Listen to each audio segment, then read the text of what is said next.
Magnetism, इसमें हम natural magnetism सीखेंगे, नेचुरल मैग्नेटिज्म सीखेंगे इसमें हम, ठीक है। अब तक हम क्या पढ़ रहे थे? अब तक हम करंट कैरिंग या जो करंट के इफेक्ट होते थे वो पढ़ रहे थे, करंट की वजह से मैग्नेटिक फील्ड पढ़ रहे थे। पिछले चैप्टर का कोई भी फॉर्मूला डालो, राइट हैंड साइड में आई जरूर आया होगा, कोई भी फॉर्मूला उठा लो आप, राइट हैंड साइड में आई जरूर आया होगा, ठीक है। चाहे सर्कुलर कॉइल के सेंटर पर निकाला हो मैग्नेटिक फील्ड, चाहे सर्कुलर कॉइल के एक्सियल लाइन पे निकाला हो, चाहे सोलेनॉइड का टॉरॉइड का निकाला हो। फिर एक टॉपिक जरूर था आपको कि उसमें आई नहीं था, क्यू वी क्रॉस वी, लेकिन मूविंग चार्ज तो था ना, force on a charge moving in a magnetic field, magnetic Lorentz force. Sir उसमें तो नहीं था ही, कोई बात नहीं, आई नहीं था, लेकिन मूविंग चार्ज था, क्यू भी था और उसकी वेलोसिटी भी थी। चलिए आज हम पढ़ेंगे नेचुरल मैग्नेटिज्म।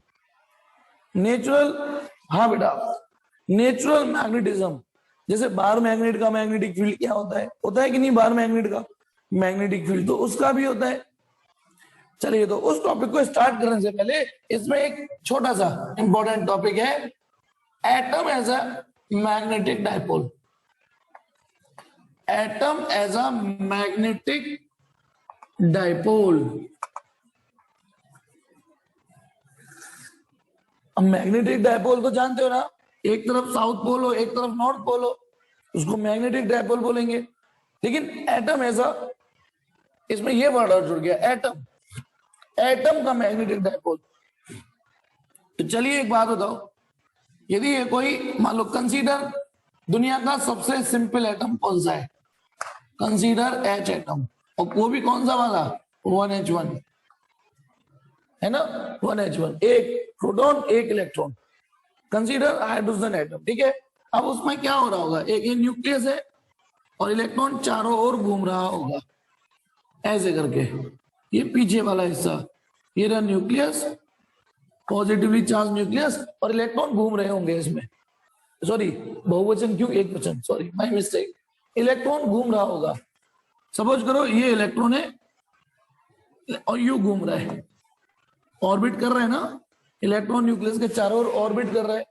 अब हम ये जानते हैं कि जो मूविंग चार्ज होता है वो इक्विवेलेंट टू करंट होता है, moving charge is equivalent to current. और इलेक्ट्रॉन यदि ऐसे जा रहा है तो कन्वेंशनल करंट, आप फील करिए, अब आप इसको क्या फील कर सकते हो, आप इसको ऐसे फील करो कि ये कोई कॉइल है। अच्छा बताइए, यदि किसी कॉइल में करंट होती, किसी कॉइल में करंट होती, तो आप उसे मैग्नेटिक डायपोल बोलते हैं नहीं बोलते, बोलते, सीखा है हमने, क्योंकि उसमें भी एक तरफ नॉर्थ एक तरफ साउथ बन जाता है, जिधर से एंटी क्लॉकवाइज करंट बन रही हो वो वाली साइड नॉर्थ पोल बन जाती है, और जिधर से क्लॉकवाइज बन रही हो वहां पे साउथ पोल बन जाता है। तो फिर एक डायरेक्ट ट्रिक बताई थी, उंगलियों को नचाओ घुमाओ, एम वेक्टर सीधे ही निकल जाएगा, इतनी मेहनत करने की क्या जरूरत है।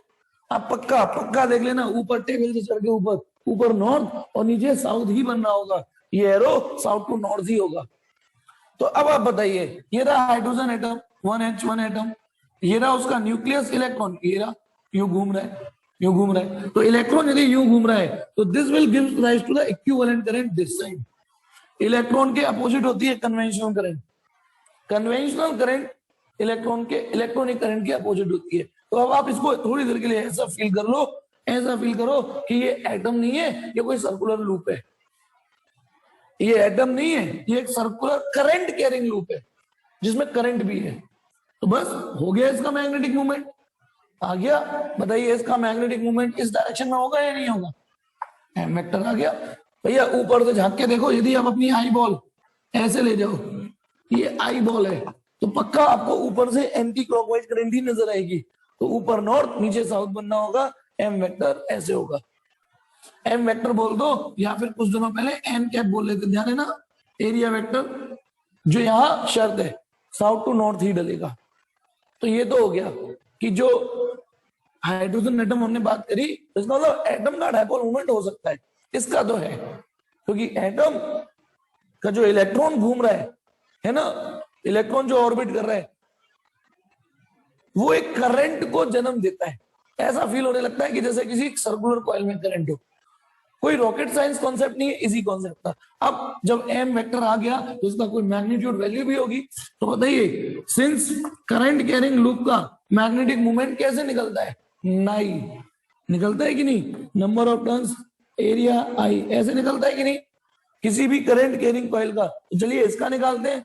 देयरफॉर फ्रॉम, फॉर्मूला में ये लगाऊंगा, from here M equal to, number of turns के मामले में एक ही है ना, एरिया। यदि इस आपको ऑर्बिट की रेडियस दे रखी हो, है ना, orbit generally electron first orbit में होता है, ध्यान रखना। जब वो एक्साइट हो जाता है तब इस ऑर्बिट को छोड़ के थोड़ा आगे चला जाएगा। पीछे क्यों जाएगा, आगे जाएगा।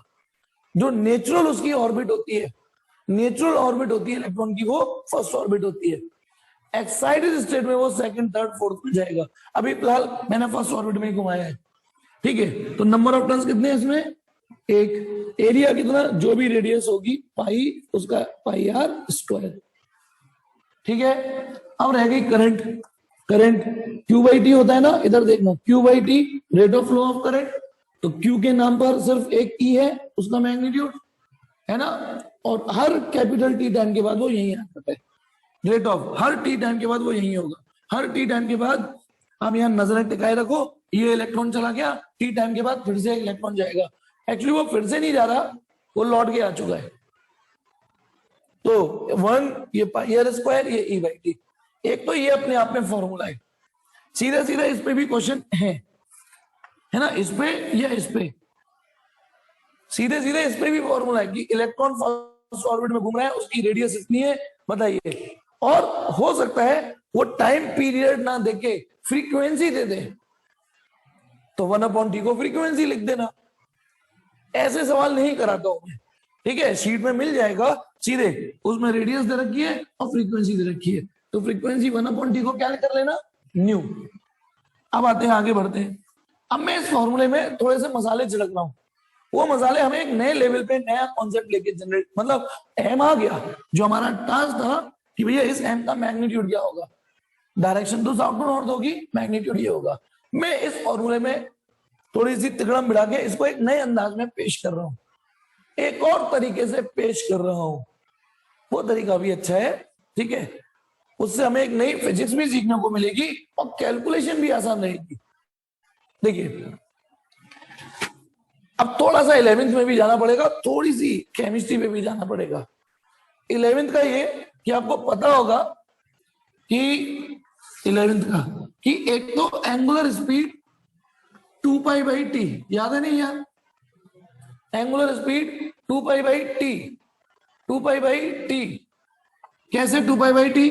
ध्यान करो, जैसे linear velocity linear displacement upon time, linear velocity linear displacement upon time, angular velocity angular displacement upon time. थोड़ा सा रिवाइज करा रहा हूं, याद आ गया? और जब कोई भी बंदा एक चक्कर पूरा मार लेगा तो उसका थीटा तो हो जाता है 2 पाई, 360 हो जाता है कि नहीं? जब एक चक्कर कंप्लीट मार लेगा तो उसका थीटा 2 पाई हो जाता है, और टी हो जाता है, टी हो जाता है। तो बस हो गया, ओमेगा बराबर 2 पाई बाई टी। एक और फॉर्मूला इस्तेमाल करूंगा, अभी बता दूंगा, 11th में ही। तो मैं इस टी को हटाना चाह रहा हूं, ठीक है। चलिए, तो m इक्वल टू, बताइए, pi r square, pi r square, 1 तो खत्म हो गया, 1 भूल गया, ई की जगह ई, टी की जगह क्या रख दूं, नीचे टी, 2 पाई अपॉन ओमेगा, है ना, अपॉन ओमेगा। सोचो, अरे यार इतना तो कर लोगे ना, जब ओमेगा 2 पाई बाई टी है तो टी की वैल्यू 2 पाई बाई ओमेगा हो गई। तो एम कितना आ गया, एम आ गया, पाई से पाई कट गया, केवल हाफ रह गया, half omega are square into E, है ना। एंगुलर फ्रीक्वेंसी भी बोलते हैं इसको, एंगुलर स्पीड एंगुलर फ्रीक्वेंसी दोनों नाम है इसका। अब ये ठीक है, अब आ जाइए, एक तो ये कहानी यहां रोक देता हूं मैं अभी। अब आ जाइए थोड़ी सी केमिस्ट्री। क्या, जब भी जो इलेक्ट्रॉन के लिए स्पेशल थ्योरी है, हम सबने 11th में बोर एटॉमिक मॉडल पढ़ा है। बोर एटम, क्योंकि जब मैं एटम की बात कर रहा हूं दुनिया का सबसे सिंपल एटम बात कर रहा हूं, और बोर एटॉमिक थ्योरी वैसे भी हाइड्रोजन के लिए तो बहुत सक्सेसफुल थी, भले ही मल्टी इलेक्ट्रॉन के लिए थोड़ा सा डैमेज हो जाते हैं उसमें, लेकिन हाइड्रोजन के लिए तो बहुत ही सक्सेस, मतलब बहुत ही ज्यादा करेक्ट थी, एक्यूरेसी थी। तो बोर ने कई पोस्टुलेट दिए थे। सोचो, इतनी केमिस्ट्री तो मुझे अभी भी याद है, कितने सालों पहले तलाक हुआ है मेरा केमिस्ट्री से। सुनिए, आ जाएगा याद। उन्होंने एक बात ढूंढ के निकाली थी, जैसे न्यूटन ने ढूंढ के बताया कि इस ब्रह्मांड में दुनिया की दो बॉडी अट्रैक्ट कर रही है GM1m2/r² की फोर्स से, वो मैथ भी ढूंढ के निकाल दी। पाइथागोरस ने उस ट्रायंगल की मैथ निकाल के दे दी। ट्रायंगल, उस दिन को सोचो जब ये थ्योरम नहीं थी। ट्रायंगल कोई ये थोड़ी नहीं कह रहा था चिक चिक के, कोई आकाशवाणी थोड़ी नहीं हो रही थी कि मेरे अंदर ये थ्योरम है, मेरे अंदर ये थ्योरम है। पता नहीं कितने रहस्य और कितनी मैथ छुपी हो अभी भी, कितने ट्रायंगल में, कितने स्क्वायर में, जो अभी तक नहीं निकाल पाए हो हम। तो ऐसी एक रहस्य बोर ने बताया था कि जब भी कोई इलेक्ट्रॉन घूम रहा होता है सर्किल में, तो उसका एक एंगुलर मोमेंटम होगा। पहले लिख देता हूं, according to Bohr atomic theory. ये आपको पता होना चाहिए, ठीक है, बोर एटॉमिक थ्योरी। और जिन्होंने नहीं पढ़ी उनके लिए तो ये रटने वाला लाइन होगी। एंगुलर मोमेंटम, MVR, याद है एंगुलर मोमेंटम? अच्छा, कितने लोग आगे की बात पूरा कर सकते हैं? The angular momentum of revolving electron is equal to, कितना था? बोर ने बताया था, angular momentum of revolving electron, angular momentum of an electron associated with revolving electron when it is the part of an atom। जब तक electron atom का हिस्सा है, किसी ने नहीं टाइप किया, किसी को नहीं पता। एटलीस्ट 68 में से 2 घटा दो, 66 तो बच्चे हैं। अच्छा, निकुंज ने बताया, प्रियांशु ने बताया, देवेश ने बताया, नहीं आर नहीं आएगा, थोड़ा गड़बड़ हो गया देवेश, लेकिन चल फिर भी हर्षिता ने बताया, जानते हैं कुछ लोग, उन्होंने बताया था कि जब कोई इलेक्ट्रॉन घूमता है, विष्णु ने भी बताया, हाँ आर नहीं आता, लेकिन कोई नहीं, मैं इधर बता रहा हूं, आर यहां आ चुका है, वहां नहीं आता। उन्होंने बताया था एक शानदार फिजिक्स, एक शानदार रहस्य ढूंढा था उन्होंने। यदि हम साइंस के दिल से स्टूडेंट है तो उनके लिए थैंक्स बनता है कि ये मैथमेटिक्स तक ढूंढ के निकाल दी उन्होंने। एक ऐसी मैथमेटिक्स निकाल के ढूंढ के दे दी जो, सोचो, एटम आज तक नहीं दिखा, इलेक्ट्रॉन तो दूर की बात है, हाँ इलेक्ट्रॉन अपने साइड इफेक्ट होते हैं ना, वो दिखाते हैं, उसके लिए मैथ ढूंढ के दिखाती। उन्होंने बोला, पहले तो सुनो, ये मास ऑफ इलेक्ट्रॉन, ये स्पीड ऑफ इलेक्ट्रॉन, ये रेडियस ऑफ ऑर्बिट। उन्होंने बोला ये जो एंगुलर मोमेंटम है ना, MVR, this will always comes out to be NH/2π। H/2π तो यूनिवर्सल कांस्टेंट हो गया, प्लैंक कांस्टेंट, और 2π यूनिवर्सल, n हो गया प्रिंसिपल क्वांटम नंबर, जिसकी वैल्यू वो जिस ऑर्बिट में वो होगी। यदि वो पहली ऑर्बिट में है तो इसकी वैल्यू 1 होगी, ये दूसरी ऑर्बिट में है तो इसकी वैल्यू 2 होगी, तीसरी में है तो 3 होगी। सोचो। अच्छा, अब एक चीज और सुनो, ये क्या चीज है? Angular momentum. भले ये मैंने MVR लिखा हुआ है, लेकिन इसको तुम सिंपली L भी बोल सकते हो, L है ना, L इक्वल टू NH/2π। और एक और चीज, इस तरीके से जब हम फिजिक्स की किसी फिजिकल क्वांटिटी को डिस्क्राइब करते हैं तो एक वर्ड जाना पहचाना है, क्वांटाइज्ड आता है। आकाश राणा ने मेरे लिखने बोलने से पहले टाइप कर दिया, वेरी गुड। क्वांटाइजेशन, इसको बोलते हैं बोर क्वांटाइजेशन। पता है बोर क्वांटाइजेशन वर्ड क्यों है? क्योंकि इसका नाम है L, ये N है जो इंटीजर ही होगा, और ये कोई कांस्टेंट होगा, है ना, मान लो K, भाई H/2π ये कांस्टेंट ही होगा, तो L की वैल्यू हमेशा NK, L की वैल्यू हमेशा NK, दिस इज कांस्टेंट। जैसे चार्ज के लिए नहीं बोलते हो, Q is always comes out to be Ne, E का इंटीजर मल्टीपली होगी, E की वैल्यू सब जानते हैं 1.6 × 10⁻⁻19। उसमें या तो 1 का मल्टीप्लाई होगा या उसमें 2 का मल्टीप्लाई होगा, उसमें 1.5 और 2.5 का मल्टीप्लाई नहीं होगा। This is quantization condition of charge, and this is quantization condition of angular momentum. Angular momentum हमेशा, सपोज करो K की वैल्यू, इमेजिन करो K की वैल्यू 10 है, इमेजिन कर लो, ऐसे तो 6 दूनी लगभग 1 पॉइंट समथिंग आएगी, मैं 10 मान लेता हूँ थोड़ी देर के लिए, मान लेता हूँ इमेजिनरी। तो L की वैल्यू या तो 10 आएगी, L की वैल्यू, या फिर जब वो सेकंड ऑर्बिट में होगा तो 20 हो जाएगी, L की वैल्यू 30, 15, 16, 16.5 का कोई ऑप्शन नहीं है। वही ऑर्बिट्स परमिटेड है। एक्चुअली पूरा पोस्टुलेट ये था, only those orbits are permitted in which angular momentum of revolving electron is integral multiple of h upon 2 pi। पता है इसका क्या मतलब है कि आप उन्होंने बोला था परमिटेड और पॉसिबल ऑर्बिट का कॉन्सेप्ट लाए थे। इसका मतलब ये नहीं था हाँ कि और सही बोल रहा है कन्हैया, मींस ऑर्बिट डिसकंटिन्यूटी में थी, ये नहीं। एक्चुअली इलेक्ट्रॉन या तो इस ऑर्बिट में घूमेगा या फिर उस, देखो यहां एंगुलर मोमेंटम उसका 10 है और यहां एंगुलर मोमेंटम उसका 20 है, तो या तो ये ऑर्बिट होगी या सीधे यहां होगी। बीच में गड्ढे हैं इलेक्ट्रॉन के लिए, क्योंकि तो बीच में एंगुलर मोमेंटम आ रहा है 15, 16, 16.5 ऐसा कुछ आ रहा है, और वो हो नहीं सकता। तो या तो उस ऑर्बिट में वो घूमेगा जहां एंगुलर मोमेंटम 10 होगा, या उसमें घूमेगा जिसमें 20 होगा। बीच में 2 गड्ढे हैं, इलेक्ट्रॉन वहां रह ही नहीं सकता। ठीक है, ये थी। अब यहां से क्या मतलब है, चलो ये बात तो समझ में आ गई। अब इस v, ये क्या है, लीनियर स्पीड। अभी भी लिखूंगा, मैं आपसे पूछ के लिखूंगा, देखता हूं।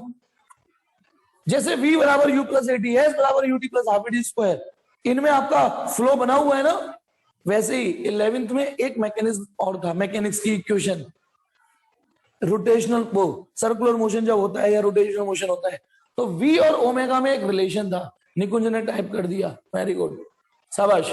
v और ओमेगा में एक रिलेशन था, देवेश ने भी टाइप कर दिया, शाबाश। किस किस में बोल रहा हूं रिलेशन, लीनियर स्पीड और एंगुलर स्पीड। लीनियर स्पीड को मैं एंगुलर स्पीड के लेवल पे ले जाना चाह रहा हूं, खुशी, नीरज, शाबाश। इतनी देर लगनी थी, v equal to R omega, और ये चलती फिरती इक्वेशन नहीं है, ये बिल्कुल 6 चौक 24 जैसे रटा हुआ है आपको।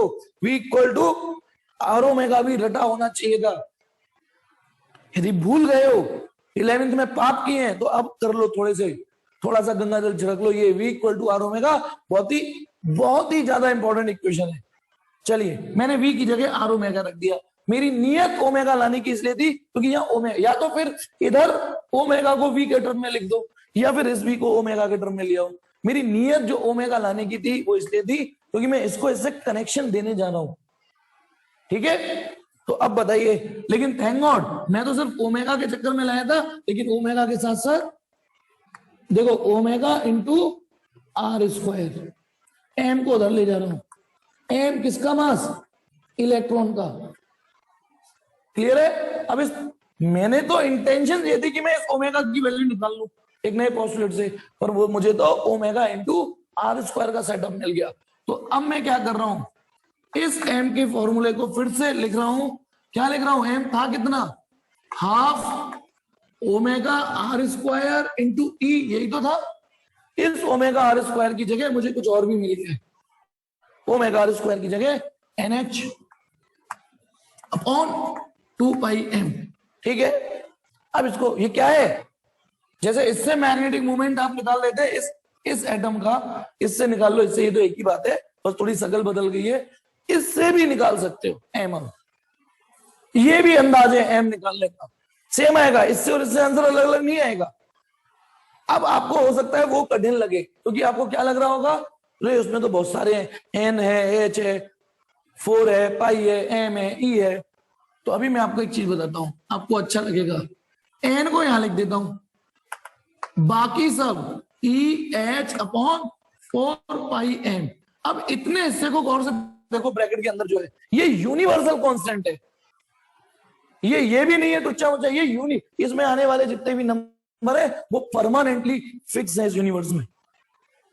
और इस कांस्टेंट को अच्छा एक्चुअली और मैं बता दूं, ये जो m था ये हम लोग निकाला करते थे बोर से पहले किसी है ना ये, लेकिन ये जो मसाला है ये तो बोर ने तड़का मारा ना, क्योंकि ये मसाला तो वही जानते थे। तो ये जो कांस्टेंट है, ये जो कांस्टेंट है, ये कांस्टेंट अपने आप में एक कांस्टेंट लिख दो इसको, इस कांस्टेंट को म्यू से रिप्रेजेंट करते हैं और यहां बी और लगाते हैं, बोर। ये बोर ने कांस्टेंट कैलकुलेट किया था, इसका नाम है बोर मैग्नेटॉन, दिस कांस्टेंट। इसकी वैल्यू मुझे याद नहीं पर नोट्स में लिख रही होगी। वैल्यू एग्जैक्ट याद नहीं है मुझे, लेकिन पेपर में मिलेगी। वो जो यदि इस पे सवाल आता है तो म्यू बी की वैल्यू वो देंगे, उनकी मजबूरी है पेपर की। पेपर का जब स्टार्ट होता ना, चलो अब तो आपका नया पैटर्न का पेपर आएगा, पुराने जितने भी पेपर उठा के देखना, पहले पेज पर ही सारे कॉन्स्टेंट लिखे होते हैं जो जो जरूरत के हैं आप पे, जो जो यूनिवर्सल कॉन्स्टेंट है ना। तो ये भी वैल्यू यदि सवाल में पूछेगा तो वो दे देगा म्यू बी। बोर मैग्नेट्रॉन बोलते हैं इसको। अब अच्छा इसकी यूनिट तो आप बता सकते हो बड़े मजे से, क्योंकि इसकी कोई यूनिट होगी नहीं। This is a integer, it just a number. और ये एम्पियर मीटर स्क्वायर, याद है नहीं याद? एन है, इससे याद करो, इसकी कोई यूनिट नहीं, ampere metre square. Ampere metre square है भाई साहब की यूनिट, तो इसकी भी यूनिट एम्पियर मीटर स्क्वायर होती है। और जब इलेक्ट्रॉन फर्स्ट ऑर्बिट में होगा, इफ वी आर कंफर्म कि इलेक्ट्रॉन फर्स्ट ऑर्बिट में, तो एन की वैल्यू क्या होगी? 1। तो एम और म्यू भी बराबर होंगे। मतलब म्यू बी का मतलब क्या है? म्यू बी का मतलब भी मैग्नेटिक मूवमेंट ही है, लेकिन कब? जब इलेक्ट्रॉन फर्स्ट ऑर्बिट में, हाइड्रोजन की फर्स्ट ऑर्बिट में घूम रहा हो। तो हाइड्रोजन की फर्स्ट ऑर्बिट में जब इलेक्ट्रॉन घूम रहा हो, जो मैंने फिगर दिखाया है एक्चुअली में, उस समय जो मैग्नेटिक मूवमेंट होता है वही मैग्नेट्रॉन होता है, बोर मैग्नेट्रॉन। अब एक और चीज, आज की डेट में 6:22 तक आपने 3 क्वांटाइजेशन कंडीशन पढ़ ली है। 3 कौन सी? एक सबसे पहले पढ़ी थी चार्ज की, कि charge is quantize, Q equal to N. दूसरी ये रिवाइज कर ली, पढ़ी तो ये आपने उससे पहले दिया नहीं। देखा जाए यदि सीक्वेंस के हिसाब से लिखूं तो ये दूसरी क्वांटाइजेशन कंडीशन थी, पहली ये थी L इक्वल टू NH/2। ये L माने एंगुलर मोमेंटम, ये सेकंड थी आपकी जिंदगी में, पहली तो यही थी। और थर्ड अभी अभी पढ़ा है, M इक्वल टू, सोचो, क्योंकि M भी यही तो कह रहा है कि मैं इंटीजर हूं, म्यू भी कांस्टेंट है। तो यदि देखो, यदि कोई सर्कुलर कॉइल है तो उसका मैग्नेटिक मूवमेंट तो कुछ भी मिल जाएगा, कुछ भी मिल जाएगा मैग्नेटिक मूवमेंट, 10, 20, 15, 16, 17, 18 जो भी है। लेकिन इसका मैग्नेटिक मूवमेंट, इसका किसका किसका एटम का, किसका मैग्नेटिक मूवमेंट निकाला है आपने? एटम का। एटम का मैग्नेटिक मूवमेंट होता जरूर है, लेकिन शर्तों के साथ होता है, क्वांटाइज्ड ही होगा। इमेजिन करो म्यू बी की वैल्यू मान लो 15 होती, मान लो 15, तो मैग्नेटिक मूवमेंट एटम का या तो 15 मिलेगा या सीधे 30 मिलेगा। सर्कुलर कॉइल में ये शर्तें नहीं थी, उसका मैग्नेटिक मूवमेंट 15 भी मिल सकता है, 15.5, 15.25, कुछ भी मिल सकता है उसका तो। लेकिन यदि वो एटम है तो उसका मैग्नेटिक मूवमेंट म्यू बी का इंटीजर मल्टीपल ही मिलेगा। होप कि आपको ये टॉपिक समझ में आया, इंपॉर्टेंट टॉपिक है ये, ठीक है। ये फॉर्मूला याद कर लेना, इन दोनों में से एक याद कर लेना, एक ही बात है ये दोनों तो, और ये तो याद करने की जरूरत ही नहीं है। सोचो कितना आसान है, म्यू भी वो देगा और उसने कहा मैग्नेटिक मूवमेंट निकालो, एन का मल्टीप्लाई करना है, और एन भी इंटीजर है तो या तो 1 का मल्टीप्लाई करना होगा या 2 का या 3 का, ठीक है। नहीं, ये क्वांटाइजेशन ऑफ एटम नहीं बोलते थे, quantization of magnetic movement of atom.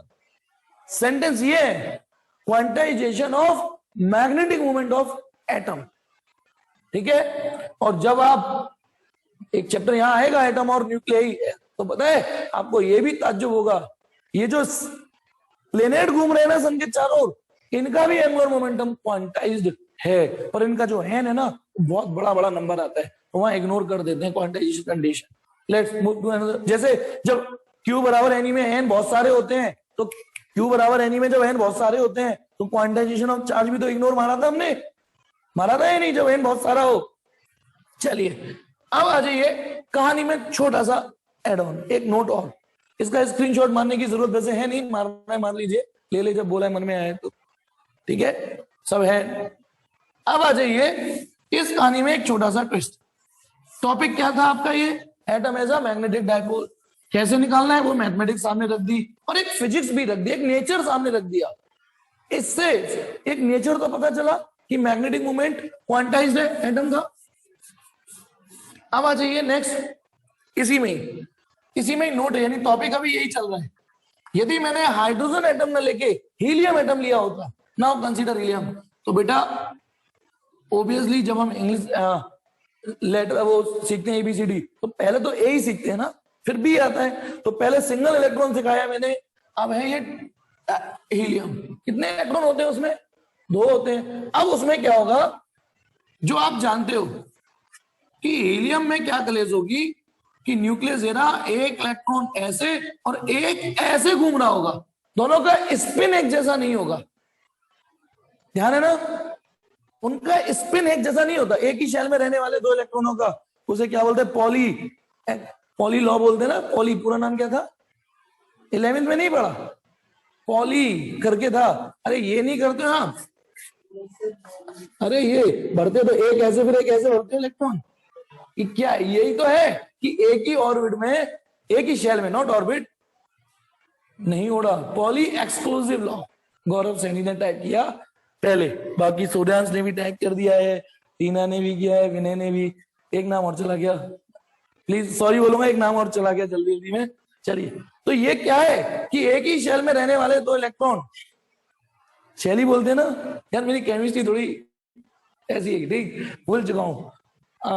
तो दोनों इलेक्ट्रॉनों का स्पिन एक सा नहीं होता। अच्छा, करते तो वो स्पिन अपोजिट है, लेकिन उसकी वजह से आप ऐसे कर, देखो मैं एक बात बताता हूं, थोड़ी सी चंटपना में खेल जरूर रहा हूं, लेकिन वो वैलिड है। स्पिन उल्टा होता है। स्पिन जानते हो ना कि एक जैसे ये इलेक्ट्रॉन है, एक ऐसे घूम रहा है, एक ऐसे घूम रहा है, ठीक है ना?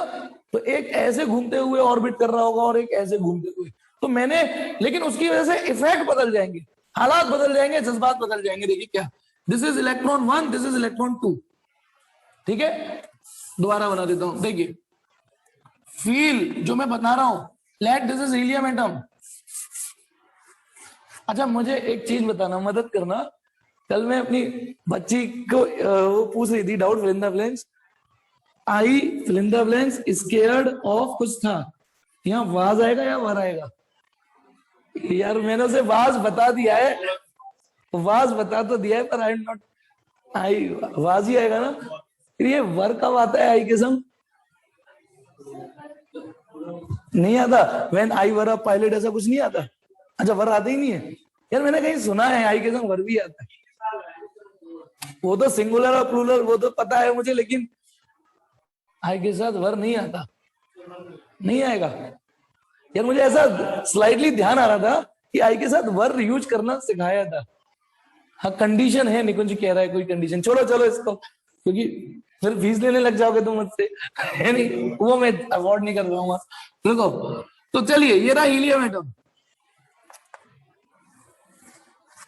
ठीक है? ये रहा ऑर्बिट, थोड़ी ऐसी बन गई है, देख लेना।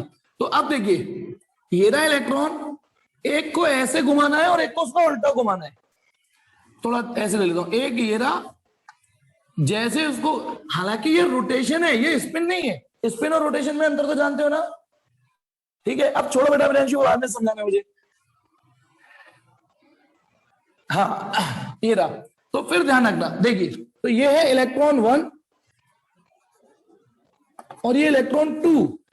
क्या लगता है बेटा, मैं 10 सेकंड दे रहा हूं, इसमें मैग्नेटिक मोमेंट कितना आएगा? जल्दी बताइए, जल्दी बताइए, बहुत इजी है।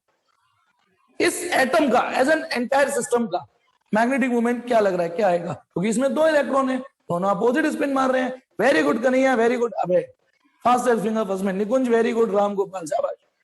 0 आएगा दीक्षा, निकुंज, वेरी गुड। चलिए, क्यों आएगा 0? अब बाकी लोग भी वेट, देखो this concept is equivalent to, ये दे रहा है, देखो इलेक्ट्रॉन, आप अलाउ करो तो मैं तो इसी में बता दूंगा, नहीं तो कुछ कंजरों को भी तो साथ में लेना है मुझे। देखो ये जो इलेक्ट्रॉन 1 है, केवल इलेक्ट्रॉन 1, ये यूं जा रहा है, तो इसके इक्विवेलेंट करंट ये होगी, होगी ना? तो ये क्या है? इक्विवेलेंट करंट,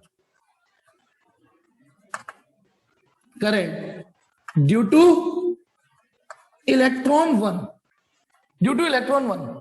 जो ये इधर जा रहा है तो करंट, ये इधर जा रहा है तो कन्वेंशनल करंट इधर होगी, प्लस एक और है ना इफेक्ट इसमें,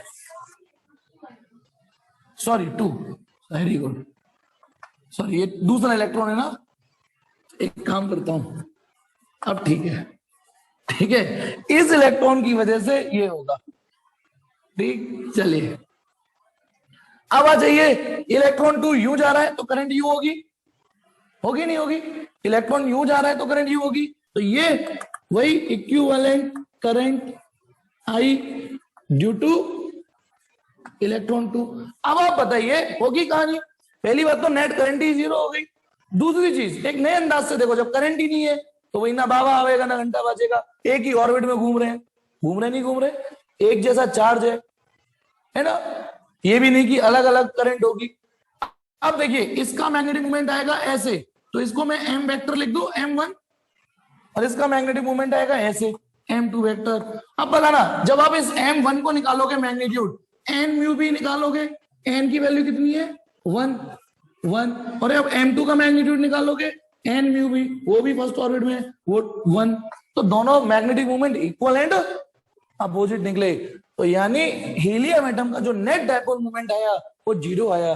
तो यहीं से बेटा आप एसीबी प्रद्युमन बन जाओ, परमानेंट एक क्लू बना लीजिए। हर वो एटम, इसको इस पे सुपर इम्पोज कर दो, 0 मैग्नेटिक मोमेंट हो गया, इसका नहीं है। तो यानी हर एटम का भी एज एन एक सिंगल इलेक्ट्रॉन ने तो कंट्रीब्यूट किया सिंगल एटम ने, सिंगल इलेक्ट्रॉन ने सॉरी, लेकिन वो 2 निकले आए ना। ठीक, निकुंज बिल्कुल ठीक। निकुंज को पता था, उसने टाइप कर दिया, मैं भी आपको बता इसी पे ही आ रहा था कि ऐसे जो एटम होते हैं जिनमें पेयर्ड इलेक्ट्रॉन होते हैं, और पेयर्ड इलेक्ट्रॉन की वजह से जिनका नेट मैग्नेटिक मोमेंट 0 हो जाता है, उन्हें हम डायामैग्नेटिक कैटेगरी में रखते हैं। हालांकि देखो एक मिनट, मैंने गलती से जो एक सिलेबस भेज दिया था ना, ये जतिन गौर था बदमाश, ये जतिन ने भेजा था कि सर ये सिलेबस है, मैंने देखा नहीं और भेज दिया, फॉरवर्ड कर दिया, है नहीं, मेरी गुगली हो गई। लेकिन अब जो सिलेबस आया है वो सेम टू सेम है। आप मतलब पिछली साल वाला जो अपडेटेड सिलेबस था और ये वाला नहीं, ये तो है टॉपिक, क्या बात कर रहे हो? ठीक है, तुम्हें लगा शायद मैं ये बोलूंगा कि हाँ, तो जतिन तेरे चक्कर में मेरी तो गुगली हो गई ना, तेरे चक्कर में। अब सुनिए मैं जो बोल रहा हूं, क्या बुलवा दिया? हाँ, कुछ नहीं हुआ बेटा, रिड्यूस कुछ नहीं, अरे कोई नहीं जतिन, हो जाता है, गलती तो मेरी भी है जो मैंने बिना चेक किए तेरे मैसेज को फॉरवर्ड कर दिया। मैं भी तो उन लोगों में आता हूँ जो है नहीं कि जो ये मैसेज फॉरवर्ड कर देते हैं, ये मैसेज 12 लोगों को भेजो जो जल्दी कुछ अच्छी खबर मिलेगी। हालांकि मुझे लगता है मेरी जीवन में जो भसड़ पड़ी हुई है इसीलिए पड़ी हुई है कि मैं वो मैसेज नहीं भेजता हूँ, शायद अब मैं उन्हें भेजना चालू करूंगा, है नहीं। और कई लोगों को तो मेरी याद ही तब आती है जब उन्हें वो मैसेज 11 लोगों को भेजना हो या 21 लोगों को भेजना हो, तो उनमें मैं एक होता हूं। कईयों को तब याद आती है जब उन्हें कोई फ्लिपकार्ट पे, नकली फ्लिपकार्ट पे ऑफर आता हो कि इस मैसेज को भेजो, रेड एमआई का फोन बट रहा है, मिलेगा फ्री में, तो साला वो मैसेज भेज देते, तभी याद आती है। पता ही नहीं चलता है किसका नंबर है जो मुझे रेड एमआई फोन दिला रहा है मुझे, है नहीं। ऐसे तभी या किसी को, सॉरी उसमें तो मैं भी हूँ, या तब याद आती है जब किसी को अपना यूट्यूब चैनल सब्सक्राइब करवाना हो, उसमें तो मैं भी शामिल हो गया। लेकिन हाँ, मैंने ऐसे नहीं भेजता फ्रीक्वेंटली, इतना तो यार रेस्पेक्ट है। तो सिलेबस, हाँ सिलेबस वही है पिछली बार वाला, उसमें अब बेचारे कुछ लोग परेशान हो गए, शिट अब साइक्लोट्रॉन कैसे पढ़ेंगे यार, हम तो पीछे पड़े हुए थे, साइक्लोट्रॉन पढ़ा दो, है। चलिए हम तो याद रखेंगे भैया। अच्छा याद रखोगे, थैंक यू बेटा। हाँ तो चलिए, ऐसे एलिमेंट, ऐसे एटम सॉरी जिनमें पेयर्ड इलेक्ट्रॉन का होता है, पेयर्ड इलेक्ट्रॉन का सीन होता है, उनका जो नेट मैग्नेटिक मोमेंट होता है वो 0 हो जाता है और वो डायामैग्नेटिक बोले जाते हैं, ठीक है। और इसके अलावा जिसमें अनपेयर्ड इलेक्ट्रॉन होते हैं, अनपेयर्ड, ये तो पेयर्ड इलेक्ट्रॉन होते हैं इनमें, और जिसमें अनपेयर्ड होंगे वो या तो पैरा होंगे, पैरामैग्नेटिक, या फिर वो फेरोमैग्नेटिक होंगे, ठीक है। फिर इनमें डिफरेंस करने का लेवल अलग है, लेकिन अभी पेयर्ड इलेक्ट्रॉन और अनपेयर्ड से तो हम ये डिफरेंस कर सकते हैं और कुछ नहीं। और फटाफट होता ना, यदि किसी में बताइए 3 इलेक्ट्रॉन है, 3, तो वो मतलब क्या वो डाया है? बताइए, यदि किसी में 3 इलेक्ट्रॉन है तो वो डाया है, वो पैरा है। अच्छा बताइए, किसी में 4 इलेक्ट्रॉन है तो वो क्या है? हाँ, यदि वो 4 इलेक्ट्रॉन है, दोबारा से रिफ्रेश करो। हाँ, यदि किसी में 4 इलेक्ट्रॉन है तो वो क्या है? आप बताओ। क्यों, क्या हो गया? वो डाया नहीं है, हैं? ये क्या हुआ? ओ भाई मारो मुझे, है ये अभी तो। एक्चुअली आपको यही तो चीज समझानी है। यदि किसी में 4 इलेक्ट्रॉन है तो पहले 2 ऐसे भरोगे, तीसरा ऐसे जाएगा, चौथा ऐसे। तो ये कैसे है? पेयर्ड है, अनपेयर्ड इलेक्ट्रॉन है? These are unpaired electron. तो मैथ के इवन ऑड नहीं चेक करने। कितना आसान होता यदि इवन और ऑड चेक करना होता तो। ठीक है, समझना बेटा। एक बात सुनना बेटा मेरी बात, कि इवन और नहीं बोला मैंने पेयर्ड अनपेयर्ड बोला है। तो ये कलर स्विच चेक करनी होती है। अब थोड़े से एक्सेप्शन केमिस्ट्री में होते होंगे, वो मैं नहीं बात कर रहा, ठीक है। हाँ, एक्साइड स्टेट में आया तो खुशी होशियारी झाड़ रही है कि मास्टर पे ना थोड़ी सी केमिस्ट्री झाड़ देती हूँ, थोड़ा सा कॉमेडी हो जाएगी, ये नहीं, थोड़ी सी केमिस्ट्री झाड़ देती है, उसमें आती तो है नहीं। जैसे मैं रिक्शे वाले पे इंग्लिश झाड़ के आता हूँ, hey you to the principal, I beg to say I cannot attend the school grand leave for today. you sorry तो वो भी जानता है, सॉरी सर, यही तो सुनना था मुझे, सॉरी। ठीक, अब आ जाइए, ये हो गया हमारे पास मैग्नेटिक मोमेंट। आगे बढ़ते हैं। अब एक बहुत आसान चीज दे रहा हूं, शायद ये मीटिंग का देख लेता हूं क्या सीन है, नई मीटिंग ले लेते हैं। आज आपको थोड़ा सा अच्छा खासा होमवर्क भी मिलने वाला है। ओ यार जय, फेरो फ्रूट रहने दे तू भाई। यार जय, तुम ये क्यों नहीं समझते कि ऐसी वहां इंस्टा पे पूछने लग जाएगा, सर ये लेविएशन क्या होता है? मैं यानी अब तो तुमसे मिलने से भी डरूंगा। अरे सर सर सर, वो ये मैंने सुना था, वो ब्लैक होल का एक कॉन्सेप्ट है, वो क्या होता है? तुम कहीं भी अबे यार, ठीक है, इंस्टा पे डाउट आ रहे हैं मेरे पास। हे भगवान, मेरे दिमाग में वो भाई मारो मुझे मारो।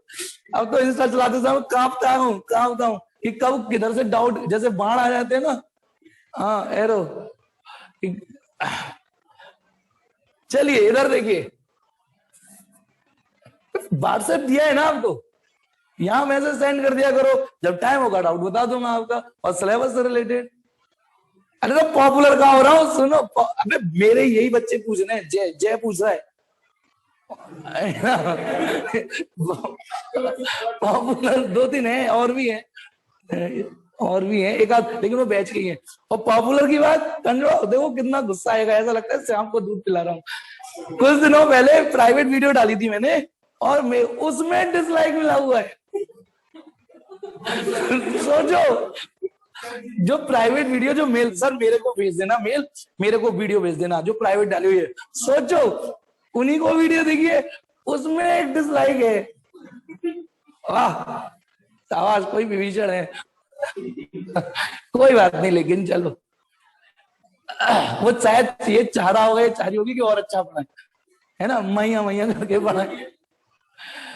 अब बेटा क्या कर सकता हूं मैं, ठीक है। चलिए इधर देखिए, अब नेक्स्ट पॉइंट। अब ये आसान टॉपिक चलेगा। एक बार मैं एक ऐसा टॉपिक ले रहा हूं जो इलेक्ट्रोस्टैटिक और मैग्नेटोस्टैटिक को कनेक्ट कर रहा है। एक थोड़ा सा वर्ड बोला, ये भी एक लीगल वर्ड है, मैग्नेटोस्टैटिक, जब मैग्नेट रेस्ट पर हो। क्लियर है? इलेक्ट्रोस्टैटिक जब चार्ज रेस्ट पर हो, मैग्नेटोस्टैटिक जब मैग्नेट रेस्ट पर हो। इनमें बहुत समानता है। एक के संग एक टॉपिक फ्री, एक के संग एक टॉपिक फ्री। डिसलाइक से भी क्या हो जाता है, एंगेजमेंट बढ़ जाती है। क्या एंगेजमेंट क्या होता है? मैं तो एंगेजमेंट यही जानता हूं। ओ भाई, ये क्या चीज है एंगेजमेंट? मैं तो वही रिंग सेरेमनी वाला एंगेजमेंट, ये भी कोई हमारे सोशल मीडिया में नया वर्ड होगा। चलो कोई नहीं, अपना टाइम आएगा। हाँ, तो मैं बता रहा हूं इलेक्ट्रोस्टैटिक और मैग्नेटोस्टैटिक। इधर लिख रहा हूं इलेक्ट्रोस्टैटिक और इधर लिख रहा हूं मैग्नेटोस्टैटिक, ठीक है।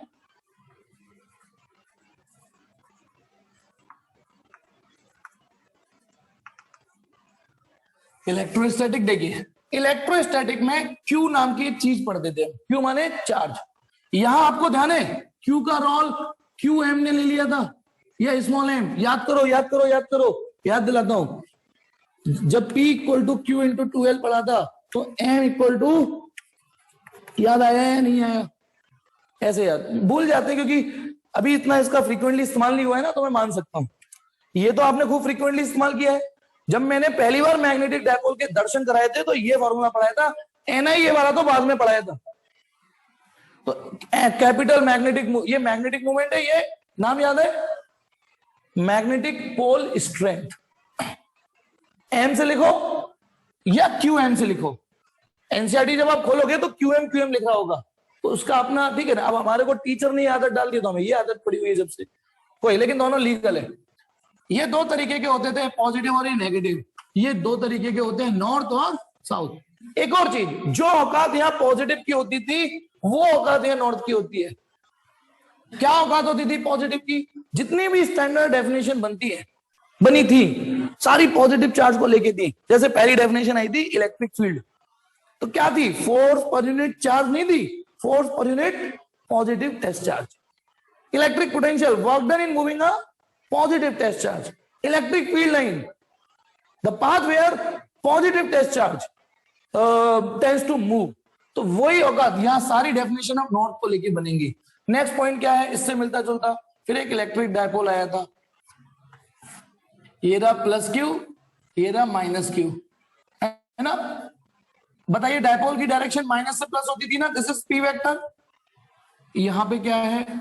इधर मैग्नेटिक मूवमेंट, ये साउथ पोल, यदि कोई बार मैग्नेट है ना, बार मैग्नेट है, तो इसका भी डायपोल मूवमेंट होगा ऐसे, एम वेक्टर, किधर से किधर बोलो? साउथ टू नॉर्थ, क्योंकि जो औकात नेगेटिव की वो औकात यहाँ साउथ की है, ठीक है, साउथ टू नॉर्थ। फिर ये एम वेक्टर हो गया। पी की फॉर्मूला क्या था? Magnitude of either charge into distance between them. M का फॉर्मूला क्या है? Magnitude of either pole strength into distance between them. दूसरा फॉर्मूला ये। तीसरा फॉर्मूला, ठीक है, या देखो एक मिनट है ना, कूलाम्स लॉ। देखिए तो कूलाम्स लॉ क्या? देखिए यदि 2 पॉइंट चार्ज हो, एक Q1 हो एक Q2 हो, तो उनके बीच में R डिस्टेंस हो, तो फोर्स क्या होती थी? K Q1 Q2 upon R square. इसको बोलते हो आप कूलाम्स लॉ। तो पता है यहां पर भी एक नकल कर दो, कॉपी पेस्ट, थोड़ा सा अपडेट करके, ठीक है। यदि एक मैग्नेट का पोल ये हो नॉर्थ पोल, ये मैग्नेट है, इसका साउथ दिखाया नहीं है मैंने अभी, है ना। ऐसी किसी दूसरी मैग्नेट का ये नॉर्थ हो, तो इनके बीच में क्या होगा? रिपल्सन। अच्छा ये हो सकता है एक छोटी और एक बाहर, ऐसे भी हो सकती है। थोड़ा अंतर दिख रहा है दोनों मैग्नेट की एरिया में, क्रॉस सेक्शन में कम ज्यादा भी हो सकते हैं, तो इन दोनों के बीच में रिपल्सन होगा। हो सकता है एक नॉर्थ और एक साउथ हो, तो उनके बीच में अट्रैक्शन होगा। उन दोनों ही सूरत में यहाँ एक फॉर्मूला है, यदि इनके बीच की डिस्टेंस हमें पता है आर है, तो फॉर्मूला होगा, वैसे आप समझदार हो, क्या आएगा? के M1 M2 मासेस नहीं है ये। क्यू की जगह किसने लिए है? पोल स्ट्रेंथ ने लिए, पोल स्ट्रेंथ है ये, तो है कि नहीं? बिल्कुल easy formula, easy going on, के M1 M2 upon R square. This is called Coulomb's law in magnetism. Coulomb's law in magnetism, again inverse square law होते हुए दिख रहा है। एक और अंतर है, यहां जो के होता है वो 1/4 पाई एप्सिलॉन नॉट होता है, और यहां जो के होता है वो म्यू नॉट अपॉन 4 पाई होता है। और ये अंतर भी आपको समझ में आता होगा। समझ में आया? चलिए चौथा पॉइंट, हाँ मैग्नेटिक चार्ज भी बोलते हैं इसको, हाँ बताया था बेटा मैंने नाम। फिर आ जाइए, कंटिन्यू कर रहा हूं इस डिफरेंस को, समझ गए होगे। इस कैटेगरी में इलेक्ट्रोस्टैटिक, इसमें मैग्नेटोस्टैटिक, वही चल रहा है। चौथा पॉइंट बताना, इलेक्ट्रिक फील्ड की जब हमने डेफिनेशन दी थी, क्या डेफिनेशन दी थी? फोर्स पर यूनिट पॉजिटिव टेस्ट चार्ज दी थी कि नहीं? इलेक्ट्रिक फील्ड की डेफिनेशन, कूलम्ब लॉ के बाद हम इलेक्ट्रिक फील्ड पे तो आए थे, फोर्स पर यूनिट पॉजिटिव टेस्ट चार्ज। और मैग्नेटिक फील्ड की एक नई डेफिनेशन, फोर्स पर unit small M, magnetic pole strength. और ध्यान रखना यहां ये चार्ज पॉजिटिव होना चाहिए, यहां ये पोल नॉर्थ होना चाहिए, यानी मैग्नेटिक फील्ड की डायरेक्शन एक इमेजनरी नॉर्थ पोल से लेके चलेंगे। अब मैंने एक वर्ड बोला इमेजनरी नॉर्थ पोल, ये वर्ड को सुनिए। यहां क्या बोला? Electric field equal to force पर unit positive test charge, magnetic field equal to force पर unit imaginary north pole strength. Imaginary word क्यों आया? क्योंकि इलेक्ट्रोस्टैटिक में अकेला प्लस आप उखाड़ के ले आओगे, चल तेरे से काम लेना है, डेफिनेशन देनी है, चल तू इधर आ, लेकिन मैग्नेटोस्टैटिक में अकेला नॉर्थ ला नहीं पाओगे। नॉर्थ आएगा तो संग में दहेज में साउथ तो आएगा ही आएगा, क्योंकि हमारे मैग्नेटिज्म में मोनोपोल एग्जिस्ट ही नहीं करता। लेकिन केवल डेफिनेशन देने के लिए एक आइडियल सिचुएशन सोच लिए बस कि फोर्स पर unit positive test charge, force पर यूनिट इमेजनरी नॉर्थ पोल। समझ में आ गया? इमेजनरी। चलिए ये बात समझ में आ गई। और फिर ये वेक्टर तो ये औलाद वेक्टर, ये वेक्टर तो ये औलाद वेक्टर। और तुम्हें पता होगा ये इलेक्ट्रिक फील्ड किधर होगा? जिधर पॉजिटिव, ये पॉजिटिव, एक और चीज, ये हम पॉजिटिव मार देता हूं हल्का सा, ध्यान हो तो, फोर्स पर यूनिट पॉजिटिव टेस्ट चार्ज, यहां मैं नॉर्थ लिख देता हूं हल्का सा एन, यहां। समझ गए कि नहीं? तो जिधर पॉजिटिव टेस्ट चार्ज फोर्स महसूस करेगा इलेक्ट्रिक फील्ड उधर होता है, जिधर नॉर्थ पोल फोर्स महसूस करेगा मैग्नेटिक फील्ड उधर होता है। फिर आ जाइए, इसी का एक और वर्जन था, F इक्वल टू क्यू को उधर ले जाओ तो क्या बन गया? QE, और F का यहां से क्या बन जाएगा? MB। तो क्या डायलॉग याद कराया था? जब कोई Q charge E electric field में पड़ा हो तो वो QE फोर्स महसूस करता है। बताना आपको तो यहाँ नेहा कक्कड़ मिल गई है ना। पुराने गाने तो मैं पता ही है याद, यानी पुराने गानों के लिरिक्स आपको याद होने चाहिए। लिरिक्स, नए रिमिक्स गाने तैयार है बिल्कुल, केवल एक कुछ, केवल कैरेक्टर बदल के आ रहे हैं कि Q था तो वो M हो गया, E था तो वो P हो गया। ओ इस बादशाह भी नहीं लिखना है इसमें, तो वो तो यही करता है बस, पुराने गाने में उठा के 2-3 लाइन ये मार दो 2-3 बार। चलिए फिर इसमें एक सिचुएशन और बताता हूं, एक और कॉन्सेप्ट बताता हूं इस वाले फॉर्मूले में, वो ये कि ये, अच्छा इसका मतलब क्या था? यदि कोई Q charge E electric field में पड़ा हो तो वो QE फोर्स महसूस करता है। फिर इसमें दो सीन थे, याद हो तो, यदि पॉजिटिव चार्ज होगा तो वो प्लस QE फोर्स महसूस कर रहा था, और यदि वो नेगेटिव चार्ज था तो वो माइनस QE फोर्स महसूस कर रहा था। याद है या नहीं याद? और नहीं याद तो मंगलवार का कॉन्सेप्ट याद दिलाता हूं, है ना। एक इलेक्ट्रिक फील्ड लाइन में ड्रॉ कर रहा हूं, ऐसे इलेक्ट्रिक फील्ड लाइन, चुपचाप से इधर पॉजिटिव चार्ज की एरे लड़ी मान लो, इधर नेगेटिव चार्ज की लड़ी मान लो। इससे क्या हो गया? ये जो इलेक्ट्रिक फील्ड लाइन है वो पॉजिटिव टू नेगेटिव हो गई। अब बताइए यहां पे यदि मैं कोई पॉजिटिव चार्ज रखता हूं प्लस Q, तो बताइए इनका प्रभाव यहीं तो पड़ेगा इस पे। This is force. तो आपने देखा पॉजिटिव चार्ज ने किधर फोर्स महसूस करी? इलेक्ट्रिक फील्ड की ही दिशा में। पॉजिटिव चार्ज ने ये जो थप्पड़ लगा, मंगलवार का कॉन्सेप्ट साथ में है, प्लस इसको इधर थप्पड़ मारेगा। अच्छा यदि इसी इलेक्ट्रिक फील्ड में नेगेटिव Q होता है तो थप्पड़ इधर पड़ते, ये नेगेटिव इधर फेंकता, ये पॉजिटिव इधर खींचता। This is force on negative Q। बोलो। तो आपने देखा ये एरो इलेक्ट्रिक फील्ड के अपोजिट है, और ये चीजें रटी हुई होनी चाहिए आज की डेट में। इसका फायदा आपको यहां मिल जाएगा, बिल्कुल कॉपी पेस्ट कर दो, नकल मार दो। यदि ये मैग्नेटिक फील्ड है, अब ये मैंने क्या बनाया? Magnetic field. क्या बनाया? Magnetic field. अच्छा जैसे magnetic field electric field draw करता हूं तो इधर मंगलवार का कॉन्सेप्ट क्या मान लेता हूं कि इधर पॉजिटिव चार्ज रहा होगा, इधर नेगेटिव, तभी ये लाइन पॉजिटिव टू नेगेटिव गई है। तो इसमें क्या करिए, जैसे मैंने ये लाइन ड्रॉ करी है तो इधर चुपचाप से नॉर्थ पोल मान लेना किसी मैग्नेट का। जैसे ये वाली दीवार का मैं इधर जो दीवार है आपके उसे नॉर्थ पोल मान लो, उसका साउथ उस दीवार के उधर है, हमें नहीं दिख रहा, ठीक है। और इधर साउथ मान लीजिए किसी दूसरी मैग्नेट का, ये वाली दीवार का साउथ। तो बताइए magnetic field line outside the magnet तो नॉर्थ टू साउथ ही होती है ना, आउटसाइड। ये दो अलग अलग मैग्नेट है। अब बताइए यदि मैंने यहाँ इमेजनरी नॉर्थ पोल रख दिया, इमेजनरी प्योर नॉर्थ पोल, हालांकि मैं फिर से बोल रहा हूं अकेला नॉर्थ होता नहीं है, लेकिन इमेजिन करो केवल खाली नॉर्थ होता तो वो इधर ही तो थप्पड़ खाता, और अकेला साउथ होता तो वो किधर थप्पड़ खाता बोलो? क्योंकि ये नॉर्थ इस साउथ को खींच देता, या ये साउथ इसको इधर फेंक देता। तो अब आप बताइए नॉर्थ पोल ने जो फोर्स महसूस करी वो मैग्नेटिक फील्ड की डायरेक्शन में करी, और जो साउथ पोल ने फोर्स महसूस करी वो मैग्नेटिक फील्ड के अपोजिट। सेम कॉन्सेप्ट चल रहा है ना, तभी तो आपकी मदद के लिए आया हूं यहाँ। ये फिर आ जाते हैं अगला फॉर्मूला जो सीक्वेंस में है, ठीक, पांचवा। फिर आपको पता है इलेक्ट्रिक फील्ड तो किसी का भी हो सकता है, स्फीयर का हो सकता है, लाइन चार्ज का हो सकता है, प्लेट का हो सकता है, लेकिन हमने सबसे पहले पॉइंट चार्ज की इलेक्ट्रिक फील्ड को कैलकुलेट करना। अकेला चार्ज हो, सिंगल हो, पॉइंट हो, तो बताइए उससे r डिस्टेंस पर इलेक्ट्रिक फील्ड का एक और एडिशनल फॉर्मूला था, KQ/r²। याद है या नहीं याद? KQ/r², यानी r², KQ/r²। तो बताइए यहां पे क्या फॉर्मूला बनेगा यदि अकेला नॉर्थ हो? अच्छा सिर्फ, अच्छा ये समझे कायदे से ये बदतमीजी है जो बनाया, तमीज तो ये है। इसमें और इसमें क्या, इसमें तो मैंने पैक कर दिया, कह दिया मैग्नेट है जो इसमें नॉर्थ है बस, लेकिन इसे मैंने एटलीस्ट पैक तो नहीं किया। इसका मतलब है कि नॉर्थ दिखा रहा हूं, साउथ दिखा नहीं रहा हूं मैं। तमीज तो ये होती है जब अकेला नॉर्थ दिखाना होता है तो ऐसे दिखाना चाहिए। अब बताइए इससे आर डिस्टेंस पर यदि मैग्नेटिक फील्ड निकालना है तो भैया होशियार बन जाओ, कॉपी पेस्ट बन जाओ, नेहा कक्कड़ और टोनी कक्कड़। क्या बन जाएगा? के एम अपॉन आर स्क्वायर। क्या हो गया? कौन? अच्छा चलिए, आजकल तो बेटा टोनी कक्कड़ से ज्यादा फेमस तो वो हो रहा है लड़का, जाना मेरी जाने मन, यानी बचपन का प्यार कहीं भूल नहीं जाना रे, है। और सुनो बाकी वो हिट कर रहा है यहाँ पे। एक्चुअली सोशल मीडिया की ताकत है कि बार बार जहां देखो वही चल रहा है, तो दिमाग में हिट क्यों नहीं होगा। अल्लाह बाइक की किक मार रहे हैं तो भी जाना मेरी जाने मन, यानी किक नहीं लग रही, ये आदत होगी किक मार रहे हैं, नहीं सेल खराब हो गया तो जाना मेरी जाने मन, यानी। चलो ये बात समझ में आ गई। अब आ जाइए, देखिए पहले तो इसका स्क्रीनशॉट लेना है, ले लो, वैसे सब नोट्स में मौजूद है, साथ ही साथ पढ़ते चलो, इसलिए मैंने नोट्स ओपन कर लिए ताकि उसी सीक्वेंस से कंटिन्यू कराऊं।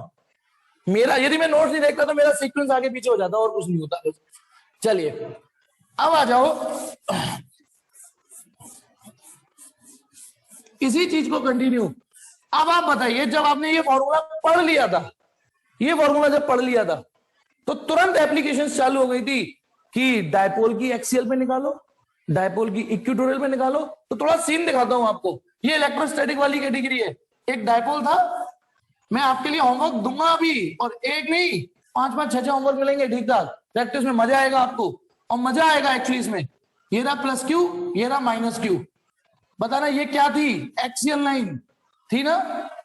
अब आपसे ये माना डायपोल की लेंथ तो हम 2L लेते थे, इससे r डिस्टेंस की दूरी पर इस पॉइंट पर इलेक्ट्रिक फील्ड निकालो। याद आ गया वो दिन कि भूला, ये हो गया है भूला। फिर मेरा वही डायलॉग जो इस साल ऐड हुआ है, मेरी वो वीडियोस देख लेना, ठीक है, वीडियोस देख लेना। चलिए लाइक करना, शेयर करना, सब्सक्राइब करना है नहीं। और तो में से एक विभीषण है जो डिसलाइक मारेगा, वो सोच रहा होगा मैंने एक ही में डिसलाइक मारा है जाके। हाँ तो चलिए अब देखिए कैसे इलेक्ट्रिक फील्ड निकाला था मैंने यहाँ, कैसे निकाला था? वो ये निकाला था, पहले यहाँ इमेजनरी पॉजिटिव, वो सॉरी इमेजनरी यहाँ नहीं आएगा, पॉजिटिव टेस्ट चार्ज इमेजिन किया था यहाँ, पॉजिटिव टेस्ट चार्ज इमेजिन किया था यहाँ पे।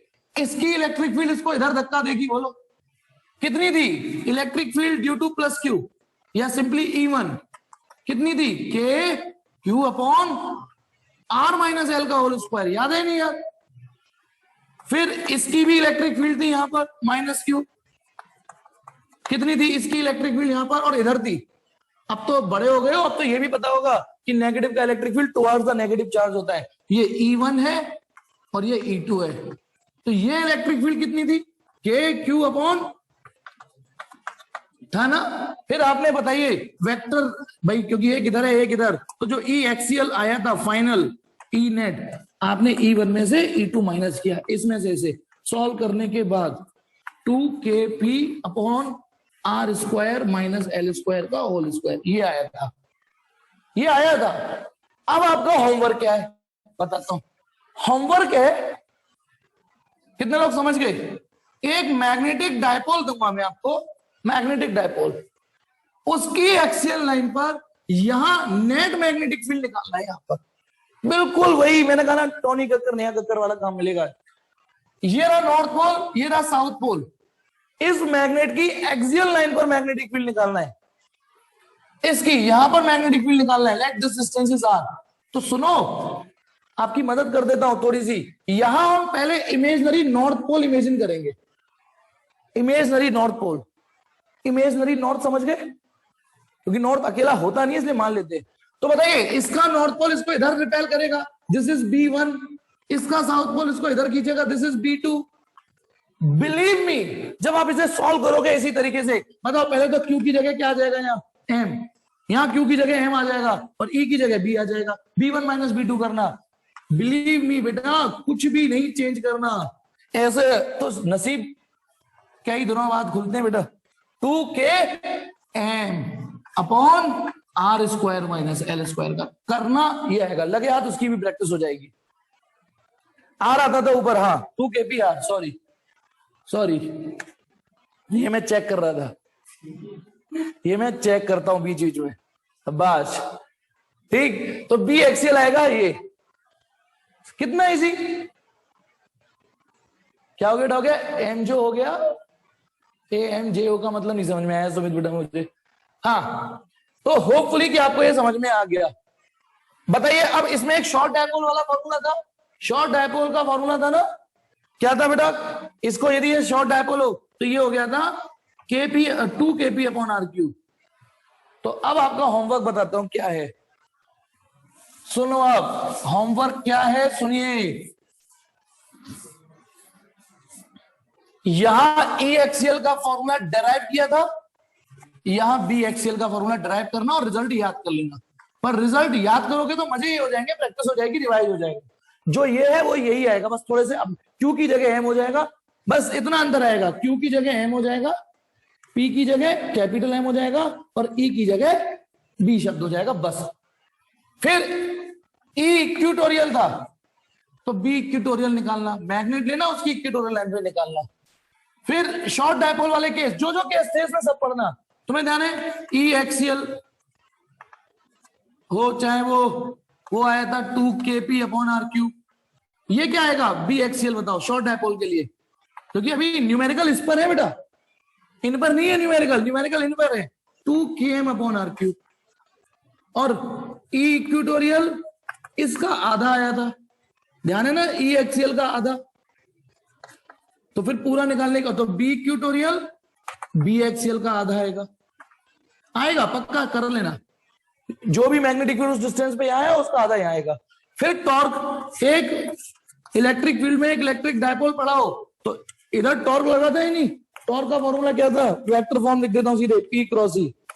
तो यदि मैग्नेटिक फील्ड में मैग्नेटिक डायपोल पड़ा हो, है ना, ऐसे करके मैग्नेट पड़ी हो, मैग्नेट, ठीक है, तो वो भी टॉर्क महसूस करेगी, आंसर आएगा एम क्रॉस बी। एक्चुअली ये फॉर्मूला तो आप पढ़ भी चुके हो, पर पहले ये फॉर्मूला आपने पढ़ा था जब current carrying coil magnetic field में पड़ी थी, करंट वाली कॉइल जिसका, अब ये नेचुरल मैग्नेट पड़ी है, लेकिन थैंक गॉड फॉर्मूला सेम आ रहा है, ये नहीं कि अलग अलग आ रहा है। फिर पोटेंशियल एनर्जी निकालना, क्या आई थी potential energy, minus M B cos theta, sorry P, यहां तो पी ही आएगी और यहां आएगी potential energy minus M B cos theta. क्या थी बेटा इक्विलिब्रियम की कंडीशन, क्या थी स्टेबिलिटी की कंडीशन, वो सारी कॉपी पेस्ट मांगनी है ना, इजी। तो कितने होमवर्क हो गए, एक ई एक्स बी एक्सियल करना है, एक बी इक्विटोरियल करना है, इनके केस करने हैं। तीसरा डायपोल का टॉर्क निकालना है, ठीक है, डायपोल का पोटेंशियल एनर्जी निकालनी है, 4। और लास्ट 5वां इलेक्ट्रिक फील्ड लाइन टॉपिक होता था ना, electric field line same to same topic है magnetic field line, magnetic field lines, जो इसमें वो इसमें। इधर क्या था, it is a path where positive test charge tends to move, it is a path where hypothetical north pole tends to move. Hypothetical ये imaginary word, हाँ साथ में करने हैं, साथ में ये करना है, ये करना है, ये है, ये नहीं करने, ये तो लिस्ट बना के तैयारी हो गई, बस कर लेना एक बार, रफली प्रैक्टिस कर लेना निकुंज, ठीक है, डेरिवेशन नहीं आएंगे मान लिया मैंने, लेकिन कर लोगे तो थोड़ा ये होगा कि न्यूमेरिकल में पक्का मदद मिलेगी। गॉस थ्योरम थैंक गॉड है इसमें, लेकिन इसमें आएगी नहीं आपके लिए, चल मैं अभी बता देता हूं, अभी रुको। पहले electric field line, magnetic field line क्या था बेटा, it is a path where positive test charge tends to move, it is a path where hypothetical north pole tends to move, no two electric field line can intersect each other, था ना वो, था ना उसे मेरी कदर ना तुझे नहीं, ना मुझे उसकी कदर ना उसे मेरी कदर, और two electric field line can not intersect each other, है ना। तो ऐसे ही दो मैग्नेटिक फील्ड लाइन भी इंटरसेक्ट नहीं करती है। द इकलौता डिफरेंस, जो इकलौता डिफरेंस है बस उसको सुन लीजिए, बाकी सारी चीजों में समानता है, केवल एक डिफरेंस है वो सुन लीजिए कि इलेक्ट्रिक फील्ड लाइंस यदि ये फिगर बन जाए तो ये गलत होता था, इलेक्ट्रिक फील्ड लाइंस में यदि क्लोज लूप बना हुआ आ जाए तो ये गलत है वहां, लेकिन यहां ये ठीक है। मैग्नेटिक फील्ड लाइंस हमेशा क्लोज लूप बनाती है, ये भी नहीं कभी कभी, हमेशा हमेशा। जैसे डायपोल है, plus Q minus Q, plus से निकल के नेगेटिव पर एंड कर देनी है बस, अंदर नहीं खींचनी इलेक्ट्रिक फील्ड लाइन। अंदर वाला जो एरो होता है वो डायपोल का होता है, वो इलेक्ट्रिक फील्ड का नहीं होता। लेकिन मैग्नेटिक फील्ड लाइंस नॉर्थ से निकल के साउथ पर एंड नहीं होती, अंदर साउथ टू नॉर्थ भी कंटिन्यू करनी है। हमने करंट कैरिंग वायर पढ़ा था, उसके चारों ओर मैग्नेटिक फील्ड लाइन, वो भी तो क्लोज लूप थी। कोई भी पढ़ लेना, मैग्नेटिक फील्ड लाइंस हमेशा क्लोज लूप बनाती है। चलो एक आवाज आई गॉस थ्योरम की, वो मैं बताता हूं। यहां गॉस थ्योरम क्यों बल्ले बल्ले हो गए आपकी, पता ना यहाँ क्या गॉस थ्योरम थी? E dot D S equal to sigma Q enclosed upon epsilon naught, यही तो थी, यही तो थी। पता है यहां गॉस थ्योरम क्या आएगी, बताओ चलो। B dot D S equal to mu naught sigma enclose. Sigma क्या एनक्लोज? सिग्मा एम एनक्लोज है ना, ये हमेशा जीरो होगा। अब ये सोचो ये जीरो क्यों होगा हमेशा, ये हमेशा जीरो क्यों होगा? अच्छा मैं इसमें एक क्वेश्चन देता हूं, इसमें क्वेश्चन देता हूं, बताना। एक सरफेस है गॉसियन, उसने डायपोल एनक्लोज कर रखा है, डायपोल एनक्लोज कर रखा है, बताइए इसमें कितना फ्लक्स पास करेगा? एक सरफेस है गॉसियन सरफेस, उसने एक डायपोल एनक्लोज कर रखा है, बताइए उसमें कितना फ्लक्स पास करेगा? उसमें जीरो फ्लक्स पास करेगा, क्योंकि प्लस और माइनस दोनों का टोटल करोगे जीरो होगा। यहां डायपोल ही मिलेगा आपको, मोनोपोल मिलेगा नहीं। यहां तब भी संभावना थी कि अकेला प्लस मिल जाए, प्लस 2q प्लस 3q, एक आध माइनस क्यू मिल गया। लेकिन यहां क्या होगा, यहां हमेशा नॉर्थ के संग लगेज में साउथ आएगा। यहां डायपोल है ना, इसलिए तो हाँ बिल्कुल, इसलिए गॉस थ्योरम से बच गए आप यहां। ठीक है, चलिए मैंने नहीं बचाया ये, लेकिन नेचर ने बचाया। कि होपफुली कि आपको इतना समझ में आ गया हो। एक होमवर्क और दे रहा हूं, देखिए ये तो खत्म हो गया, ठीक है। मैग्नेटिक फील्ड लाइन, नीचे डेरिवेशन, पेज नंबर ये जो चल रहे हैं सब डेरिवेशन है। मैग्नेटिक फील्ड लाइन हो गया, पेज नंबर 11 तक कहानी खत्म हो गई, 10 तक लगभग। अब एनसीईआरटी के क्वेश्चन, ये जो मैंने टॉपिक पढ़ा दिए ना, आज की डेट में आप कितने सवाल कर सकते हो, देखिए अब। हाँ हट गए बेटा अर्पित, पैरा डाया फेरो ये हट गए टॉपिक। हाँ इमेजनरी नॉर्थ पोल डेफिनेशन देने के लिए मानते हैं। तो आप मैं होमवर्क बोल देता हूं, होमवर्क नहीं पढ़ो चुपचाप उसे बेटा। पोटेंशियल एनर्जी का एक फॉर्मूला नहीं पढ़ सकते हो, माइनस वी कॉस थीटा। अब देखिए पेज नंबर 200 है ना, उसे खोलिए, पेज नंबर 200। पहले होमवर्क दे देता हूं, फिर जितनी मीटिंग बचती है उसमें मैं करा दूंगा। अभी तो है बेटा इस मीटिंग में दम काफी। पहले होमवर्क तो चलो मैं कराना चालू करता हूं, बाद में दूंगा होमवर्क, ठीक है। आपको थोड़ा कॉन्फिडेंस डेवलप करता हूं। ये होमवर्क तो ये है कि आपकी इच्छा होगी तो कर लोगे, नहीं तो नोट्स तो आपके पास मौजूद है ना, प्रिंट आउट निकलवा लोगे या कोई। 5.3 से स्टार्ट करेंगे हम, पहले 5.3 से स्टार्ट करेंगे। एक शॉर्ट बार मैग्नेट है, वर्ड क्या क्या, short bar magnet, placed with its axis at 30 degree, उसकी एक्सिस 30 डिग्री पे पड़ी हुई है, with uniform external magnetic field. देखो यूनिफॉर्म मैग्नेटिक फील्ड है, ठीक है, उसमें एक शॉर्ट बार। अच्छा बार मैग्नेट को आप खाली एम वेक्टर से रिप्रेजेंट कर सकते हो, याद रखना। बार मैग्नेट को जरूरी नहीं है आप बार मैग्नेट बनाओ, एम वेक्टर का एरो बना दो। अच्छा एम वेक्टर का एरो बना दिया तो इसका मतलब इधर साउथ होगा और इधर नॉर्थ होगा, क्योंकि एम की डायरेक्शन साउथ टू नॉर्थ होती है। एम की डायरेक्शन साउथ टू नॉर्थ होती है, ठीक। तो एक डायपोल यानी एक बार मैग्नेट पड़ी है, यूनिफॉर्म मैग्नेटिक फील्ड में पड़ी है, इस मैग्नेटिक फील्ड की वैल्यू दे रखी है 0.25 टेस्ला दे रखा है, ठीक है। एक्सपीरियंस है टॉर्क, ये तो हमें पता है। अच्छा ये एंगल कितना है, 30 डिग्री, हमें पता है ये टॉर्क महसूस करेगी। तो इस टॉर्क की वैल्यू दे रखी है 4.5 10⁻⁻² जूल, इतना ये टॉर्क महसूस करेगी। तो उसने ये पूछा है what is the magnitude of magnetic movement of the magnet. कितना आसान सवाल है या नहीं। यहां पे मैं आपको एक चीज बताता हूं, ये तो हो जाएगा, आप सॉल्यूशन के लिए फॉर्मूला लिख देता हूं, टॉर्क बराबर एम बी साइन थीटा इस्तेमाल कर लेना, ठीक है, ये इस्तेमाल कर लेना, ठीक है। अच्छा यार कुछ कंजड़ों के अजीबोगरीब कंफ्यूजन जनरेट हुआ होगा, जो बिल्कुल ही ना अपना एफर्ट। सर आपने ये बताया था एमपी साइन एल्फा, याद करो। अब आप झूठ बोल रहे हो। थीटा तो ये आता था जब N I A B cos theta. Sir theta यदि इस्तेमाल करते थे तो कॉस आता था, है ना। अब बताओ सर, आपने खुद आप ही ने पढ़ाया है, आप ही ने पढ़ाया है। अरे सब है हर्षिता, सब पढ़ने हैं। ये क्या बात कर रही है, सब पढ़ो ये। अच्छा कुछ, अच्छा आपका कुछ, अच्छा ये बताओ, यदि मैग्नेटिक मूवमेंट की सिलेबस में नहीं लिख रहा तो आपको कुछ घिसा ही आज। ये मान के चलो आप इलेक्ट्रिक फील्ड की प्रैक्टिस कर रहे हो। हाँ अब बताइए क्या कंफ्यूजन है, कौन बताएगा। सर आपने बताया था थीटा आए तो कॉस लेना है, एल्फा आए तो साइन लेना है। क्या गले से ये आज सर ने M B sine theta, sir गलत है, चीटिंग है सर, ये चीटिंग है।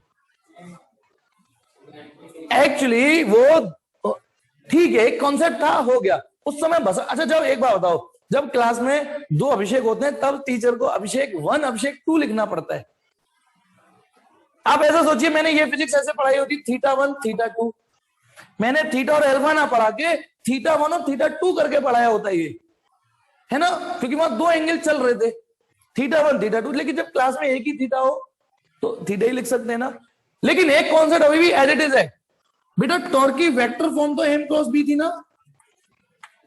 जब आप इसे खोलोगे, एल्फा किस किस के बीच का एंगल था ये बताओ, एम और बी का। आज भी थीटा एम और बी के बीच का एंगल बोल रहा हूं मैं। चलिए तो बताना, अब एम की यूनिट आपको परेशान कर सकती है जब आप सवाल करोगे, क्योंकि मैंने तो एम्पियर मीटर स्क्वायर सिखाई है। तो एक यूनिट और चलती है, एक और, इसकी यूनिट जूल है, टॉर्क की यूनिट जूल। हाँ बोल देते हैं, क्योंकि टॉर्क और वर्क की ना यूनिट डायमेंशन एक जैसी होती है कि नहीं होती, होता टॉर्क की और वर्क की। मैं क्या कह रहा हूं सुनिए, टॉर्क और, ठीक है न्यूटन मीटर लिख सकते हैं टॉर्क के लिए, न्यूटन मीटर क्योंकि फोर्स इंटू डिस्टेंस, लेकिन न्यूटन इंटू मीटर वर्क भी आता है, तो टॉर्क की यूनिट जूल बोल दी जाती है। तो जूल इसकी हो गई, टेस्ला इसकी हो गई, जूल पर टेस्ला।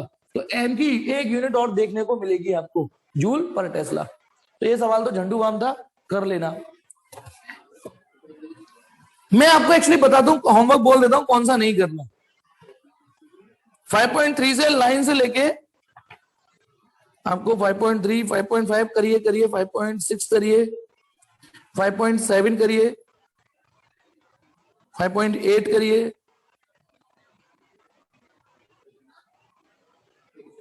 बस एक ही और करेंगे 5.12 और 5.12, मतलब 12 भी करना है, 5.12। मैं एक सवाल कराता हूं बस, देखिए छोड़ो इन्हें, ये तो आप कर लोगे, आसान है। जो एक थोड़ा सा आपको दिक्कत देगा, पेज नंबर 181 खोलिए। हाँ आप देख लो बेटा, मैं दोबारा पेज नहीं पलट रहा, तुम पे जो हो जाए वो कर लेना, आप यही बोल सकता हूं। पेज 181 खोलते हैं, उस पर एग्जाम्पल 5.5 है, यानी 5.4 तक आप कर लेना और कल डाउट पूछ लेना, ठीक है, जो बोला है मैंने। अब आ जाइए एग्जाम्पल 5.5, पेज 181, ठीक। सवाल 1, figure 5.5 shows a small magnetized needle P। पता नहीं इस मीटिंग में नहीं हो पाए तो दूसरी मीटिंग कनेक्ट कर लेना, थोड़ा सी देर का रह जाएगा। Figure 5.5 shows a small magnetized needle P placed at a point O। दिख रहा है ना एक फिगर, एक एरो सा दिख रहा होगा, वहां P लिख रहा है, वो मैग्नेट है, एरो जो एरो है वो मैग्नेट है, ठीक है। फिर उसके क्या बात कह रहा है, the arrow shows the direction of its magnetic movement, कि वो जो एरो है वो इसका मैग्नेटिक मूवमेंट है। द अदर एरो, जो और एरो है वो क्या है, shows different position and orientation of magnetic moment of another identical magnetized needle Q। तो in which configuration system is not in equilibrium, किसमें वो स्टेबल होगा, किसमें अनस्टेबल इक्विलिब्रियम होगा, किसमें लोएस्ट पोटेंशियल एनर्जी होगी। इसके लिए, इस सवाल को करने के लिए आपको ये जो मैंने आज होमवर्क दिया है वो आपको पहले से पता होना चाहिए, बस पता तो है ना। बताना डायपोल किस ओरिएंटेशन में स्टेबल होता है, चलो ये बताओ, डायपोल किस ओरिएंटेशन में स्टेबल होता है, टाइप करके बताओ, तब मैं इस सवाल को कराऊंगा, करा पाऊंगा, ये मान के चलिए। इलेक्ट्रिक फील्ड के सिनेरियो पे क्वेश्चन पूछ रहा हूं मैं, किस ओरिएंटेशन में डायपोल स्टेबल होता है। हर्षिता अभय ने ठीक बताया, 0 डिग्री पर। जब डायपोल 0 डिग्री पे पड़ा हो तो वो मोस्ट स्टेबल होता है, नहीं विनय, स्टेबल 0 डिग्री पर होता है। स्टेबल, किस किस के बीच का एंगल, पी और ई के बीच का एंगल, पी और ई के बीच का एंगल यदि 0 हो तो वो स्टेबल होता है, मैक्सिमम स्टेबल होता है। मैक्सिमम अनस्टेबल कब होता है? जब थीटा 180 डिग्री हो। पता नहीं क्या याद है आपको, गौरव यहां गुगली होगी, 90 नहीं 180 पर। फिर आता इक्विलिब्रियम, थीटा इक्वल टू जब 0 एंड 180, ये था बेटा इक्विलिब्रियम। वो 0 और 180 पे होता था, क्योंकि यहां पे फोर्स और टॉर्क दोनों 0 हो जाती थी। स्टेबल वो 0 पे होता था, अनस्टेबल 180 पे। ये चीजें थी, यही चीजें यहां पर है। तो एक सीन क्या है कि बीच में एक, देखो एक तो ये फिगर बनना है, ये एक सर्किल बनना है ना, इसके सेंटर पर एक मैग्नेट है ऐसे। तो मैं क्या कर रहा हूं, इसने तो ये एरो बनाया है, मैं यहां साउथ और यहां नॉर्थ लिख दूं और एक मैग्नेट ही बना दूं। मैंने मैग्नेट ही बना दी। उसने उसकी हड्डी दिखाई थी, मैंने मतलब कंकाल दिखा रखा है उसने केवल एरो, मैंने उस पर मास भी चढ़ा दिया कि देखो ये बॉडी थी, ये थी बॉडी, ठीक है। और अलग अलग एरो भी बनने, कोई यहां रखा है एरो, कोई यहां रखा है एरो, वो कोई दूसरी मैग्नेट है। ये मैग्नेट का नाम क्या है? पी। अब आप बताइए, यदि कोई मैग्नेट ऐसे हो तो इसकी मैग्नेटिक फील्ड लाइन ड्रॉ करूं मैं, ऐसे जाएगी, ऐसे जाएगी, है ना, नॉर्थ से साउथ जाएगी, जाएगी नहीं जाएगी, ऐसे नीचे होगा। और यदि इस मैग्नेट को मैं 90 डिग्री रोटेट कर दूं, वही तो हो रहा है। तो अब मैं इसकी मैग्नेटिक फील्ड लाइन ड्रॉ कर रहा हूं, और बहुत सारी नहीं कर रहा हूं, सवाल मैंने पढ़ लिया है, बस अपने मतलब की मैग्नेटिक फील्ड लाइन ड्रॉ कर रहा हूं। देखो ये रही एक तो मैग्नेटिक फील्ड लाइन, तो ये क्या है? ये इसकी एक्सियल लाइन है बेटा, मानते हो नहीं मानते हो? ये इसकी एक्सियल लाइन है, क्योंकि मैंने मैग्नेट घुमा दी तो ये एक्सियल लाइन है। और ये इक्वेटोरियल लाइन है, यानी ये इक्वेटोरियल पॉइंट है।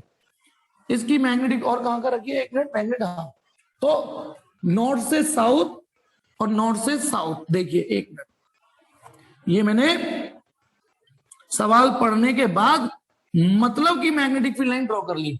देखना समझ में आ रहा है नहीं? आप अपने एनसीईआरटी में पेंसिल से बना लीजिएगा, ऐसे ऐसे जो मैंने उसमें ऐड कर दिए।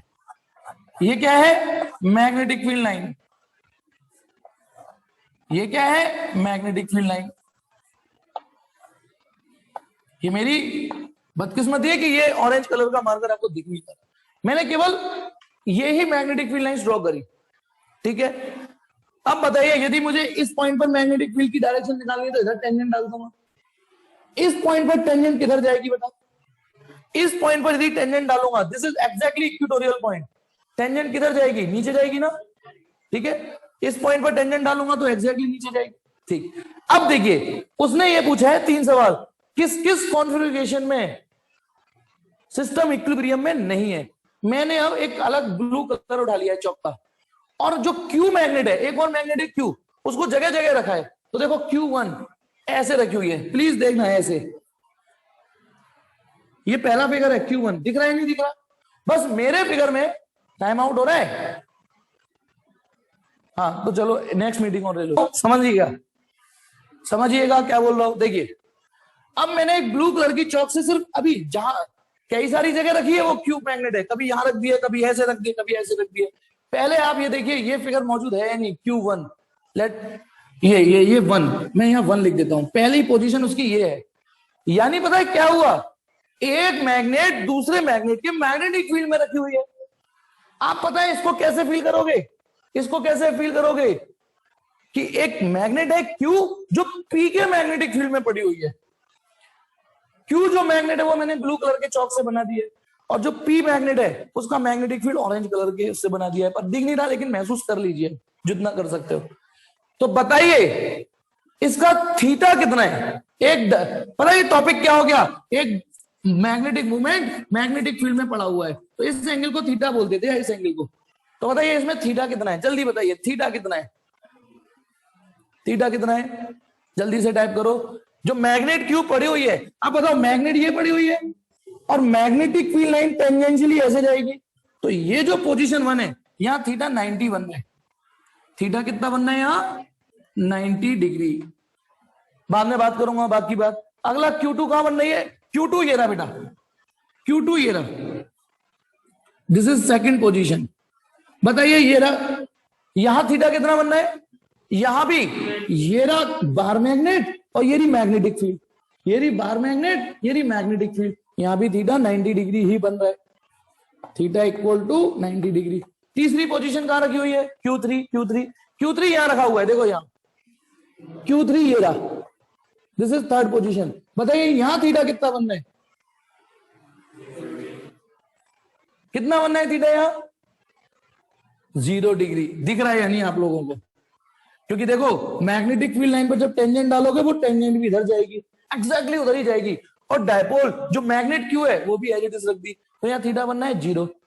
Q3 हो गया, Q4 यहां रखी हुई है, Q4 बेटा यहां रखा हुआ है, यहां ऐसे देखते चलो, दिस इज फोर्थ पोजीशन। यहां थीटा बनना है बिल्कुल ठीक 180 डिग्री, क्योंकि मैग्नेटिक फील्ड लाइन देखो यूं ऊपर की ओर निकल गई और बाहर मैग्नेट का एरो ऐसे रखा हुआ है, एम और बी के बीच का एंगल 180 डिग्री।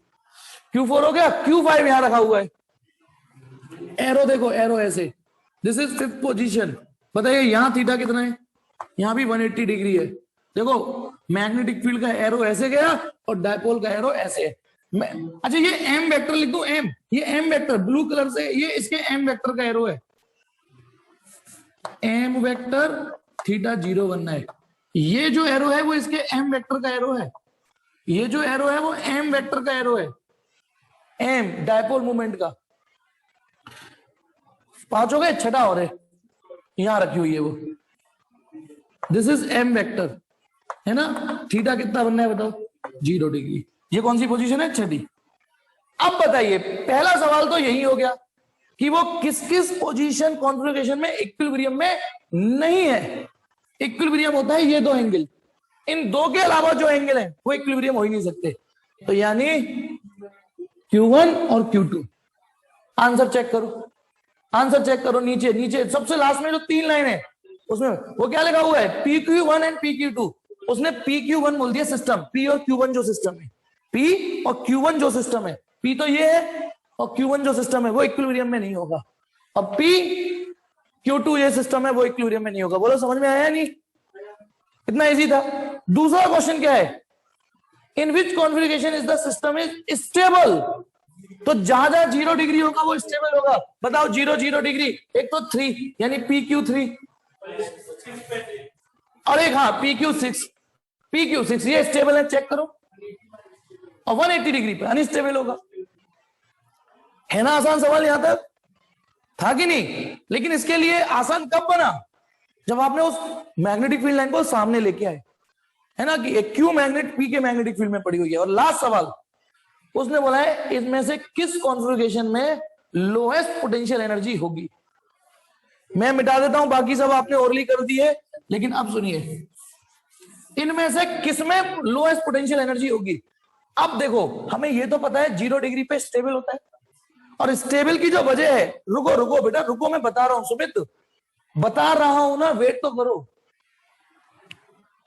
हमें ये तो पता है कि स्टेबल वर्ड की जो डेफिनेशन है वो है ही है। क्या डेफिनेशन है, जहां मिनिमम एनर्जी हो वो स्टेबल होता है। तो इसका मतलब 0 डिग्री, ये दोनों 0 डिग्री है, लेकिन उसने पूछा इनमें से भी मैक्सिमम स्टेबल कब होगा। अर्थात हम इतना तो आइडिया हो गया, या तो वो इसमें, इन सारी 6 पोजीशन में, या तो इसमें या इसमें ही होगा। लेकिन इन दोनों में से चेक करने के लिए बताता हूं। यदि मैं आपसे U3 पूछूं, देखो पोटेंशियल एनर्जी का फॉर्मूला होता है -mv cos थीटा। अब मैं U3 पूछ रहा हूं, U3 वर्ड, 3 वर्ड कैच करके, ये वाली सिचुएशन में, इस वाली सिचुएशन में। अरे रुको बेटा हरेंद्र, जो आप सोच रहे हो उसमें, उससे अलग एक चीज और है इसमें। मैं इस वाले सिनारियो पर ये वाली फॉर्मूला लगाना चाह रहा हूं, -mb cos 0 कितना है ये, माइनस, या पहले एक मिनट, चलो कोई नहीं, -mb, ठीक है। एंड यदि मैं U6 निकलवाऊं तो, मतलब ये वाला फॉर्मूला इस वाली सिचुएशन में निकलवाऊं, -mb cos 0। कुछ गलती नजर, अब गलती ढूंढिए बेटा इसमें, एक छोटी सी गलती है, थोड़ी सी। निकुंज ने शायद आंसर दे दिया, लेकिन अभी मुझे नहीं पता। लेकिन आप बताइए इसमें एक गलती बताइए, जो मैं फॉर्मूला यूज कर रहा हूं, गलती ये है एम तो दोनों का एक जैसा है क्योंकि वही मैग्नेट यहां रखी है, वही मैग्नेट यहां रखी है, लेकिन जब वो थर्ड पोजीशन में रखा था तो वो मैग्नेट पी के इक्वेटोरियल पॉइंट पे रखा है, और जब वो यहां रखा है तो वो एक्सियल पॉइंट पे रखा है। देखना ये जो डिफरेंस है, जो डिफरेंस है वो ये है। पहली चीज मैं हट रहा हूं, चेक करो, चेक करिए, ये वाली जो बार मैग्नेट है क्यू, वो इसके एक्सियल पॉइंट पे रखी है, पी के एक्सियल पे रखी है, और ये पी के इक्वेटोरियल पॉइंट पे रखी है।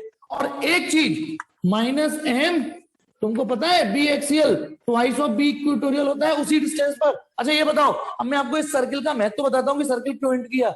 सर्किल ड्रॉ करने का मतलब ये है कि जो डिस्टेंस ये होगी वही डिस्टेंस ये होगी ना, जो डिस्टेंस ये होगी वही डिस्टेंस ये होगी, तो सेम डिस्टेंस एक्सियल हो और सेम डिस्टेंस इक्वेटोरियल हो तो एक्सियल इक्वेटोरियल का ट्वाइस होता है। याद आया? तो यानी इसका मतलब यहां पोटेंशियल एनर्जी माइनस एमबी की होगी और यहां potential energy minus twice MB की होगी। इसका मतलब एक रफ एग्जांपल, यदि ये आंसर माइनस 10 जूल आ रहा है, इमेजिन करो एम और बी का मल्टीप्लाई 10 जूल, तो ये आंसर क्या आएगा? ये माइनस 20 जूल आएगा।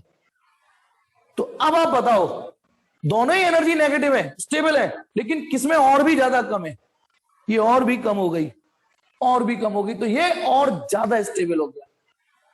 इसका स्क्रीनशॉट लेना है ले सकते हो, मुझे नहीं पता है कि नहीं उसमें नोट्स में। तो आज के समाचार यहां समाप्त करते हैं, ठीक है।